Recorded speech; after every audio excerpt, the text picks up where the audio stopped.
চন্দন গুজৰে এটা বাগানত কৰিছিলে যে তো হেল্ল' ফ্ৰেণ্ডছ মই হলো প্ৰাচী আৰু এয়া মধু প্ৰাচী ভিডিঅ'তে আপোনালোকক স্বাগতম জনাইছো। আশা কৰোঁ সকলো ভালে আছে আৰু আমিও ভালে আছোঁ। আৰু দেখিছেই নহয় আজি ভিডিঅ'টোৰ আৰম্ভণি প্ৰায়ুষীয়ে কৰিলে, মোক মানে ক'বলৈ একো চান্সেই নিদিলে। আমি গোলাঘাটৰ পৰা গুৱাহাটীলৈ ঘূৰি গৈ আছোঁ। ভণ্টিহঁতো আহিছিলে, তাহাঁতকো লৈ আহিছোঁ লগত। এয়া ভণ্টি, এইফালে প্ৰায়ুষী, এইফালে চন্দন, এইফালে ৰিয়ান, এইফালে অংশুমান। আমি এতিয়া চব গুৱাহাটীলৈ বুলি ঘূৰি গৈ আছোঁ। আৰু ঘূৰি যাওঁতে অংশুমানহঁত আগতে বাগানত আছিলে, সেই বাগানখন চাবলৈ আহি আছোঁ। আপোনালোককো দেখুৱাম ৰ'ব বাগান। এইখনেই হৈছে গোলাঘাটত থকা সাউতলী বাগান। বেলিয়া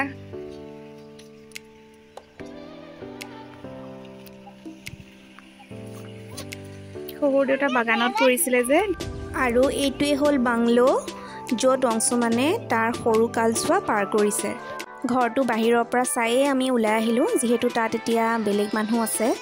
আৰু সেই ঘৰবোৰৰ এটাই কি ভাল লাগে জানেনে, সেই ঘৰবোৰ ইংৰাজৰ দিনৰে, তো তাৰ আৰ্কিটেকচাৰবোৰো বেলেগ বেলেগ হয়। আৰু এয়া আমি আহি আহি কাজিৰঙা পালোহি।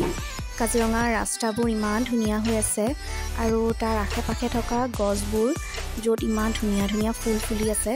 মই মানে বেলেগ কথাও পতা নাই, কাৰো লগত একো কথা পতা নাই, অকল প্ৰাকৃতিক সৌন্দৰ্য উপভোগ কৰি কৰি গৈ আছোঁ। এইবোৰ ফুলবোৰ দেখিছেনে? মই কিন্তু ভিডিঅ'ত ইমান ভালকৈ ওলোৱা নাই, ইমান ধুনীয়া লাগিছে।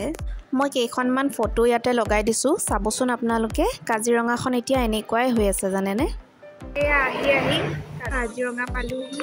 তাতে বজাৰ এখন বহে, সেই বজাৰখনত সোমাওঁ বোলো। খুব ফ্ৰেছ ফ্ৰেছ বস্তু পায়, আপোনালোককো দেখুৱাই আছোঁ। কাজিৰঙা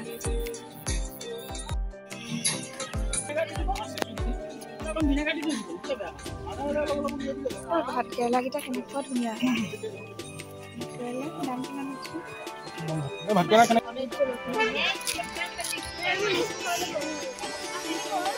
এইখন হ'ল এই কাজিৰঙাৰ মাজতে এইখন বজাৰ বহে, ফ্ৰেছ ফ্ৰেছ পাচলি।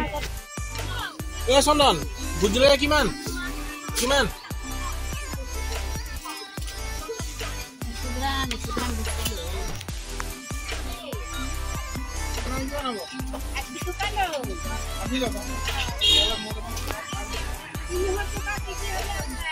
ভণ্টিহঁতে আৰু আমি ইয়াতে অলপ অলপ বজাৰ কৰি ল'লোঁ। দেখিছেই নহয়, চব বস্তুৱে পায় ইয়াত, কিন্তু দাম বহুত বেছি দেই। এবাৰ আমি খাবলৈ সোমালোঁ। আহি আহি জখলাবন্ধা পালোঁহি, আৰু পাবলৈ বেছি সময় নাই। আৰু জখলাবন্ধা পাইছোঁহি, আৰু জখলাবন্ধাত আমি দুপৰীয়া কিবা এটা খাওঁ বুলি সোমালোঁ। ৰেষ্টুৰেণ্টখন অংশুমানে অৰ্ডাৰ দিলে, আৰু এয়া আমাৰ খানা আহি পাই গ'লহি। যিহেতু আমি গোলাঘাটৰ পৰা মানে মাহঁতৰ ঘৰৰ পৰা আহি আছোঁ, সেইকাৰণে ঘৰৰ পৰা ওলাই আহোঁতেই মায়ে ভাত কেইটামান বনাই খুৱাই পঠিয়াইছিলে। সেইকাৰণে বাহিৰত আমি ৰুটি ল'লোঁ, আৰু প্ৰায়ুষী আৰু ৰিয়ানক ফ্ৰাইড ৰাইচ অৰ্ডাৰ কৰিলোঁ। আৰু ৰুটিৰ প্লেটখন খুব ধুনীয়া আছিলে। ৰুটি 4খনমান ভাজি, নিউট্ৰেলা চব্জি, আৰু গাখীৰ চাহ একাপ ল'লোঁ। বাছ ইমানেই আছিলে আৰু আমাৰ খানা। ৰুটিখন খাবলৈ খুব ভাল আছিলে, একদম কোমল আছিলে। আৰু জখলাবন্ধা পালোঁহি যেতিয়া, আৰু নগাঁও পাবলৈ বেছি সময় নাই। আৰু আমি নগাঁৱত ভণ্টিহঁতক নমাই থৈ তাৰ পৰা গুৱাহাটী যামগৈ। আৰু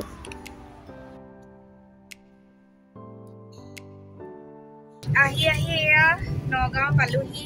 নগাঁৱত ভণ্টিক নমালোঁ, নমাই এতিয়া নগাঁৱৰ পৰা ঘূৰি গৈ আছোঁ। আৰু ভাবিলোঁ এই ভিডিঅ'টো আৰু দীঘল নকৰোঁ, আজি এই ভিডিঅ'টো ইয়াতে সামৰণি মাৰোঁ। ভাগৰো লাগিছে, গাটো অলপ বেয়া লাগিছে, সেইকাৰণে আজি ভিডিঅ'টো ইয়াতে সামৰণি মাৰোঁ। আকৌ লগ পাম এটা নতুন ভিডিঅ' লৈ। Till then bye bye.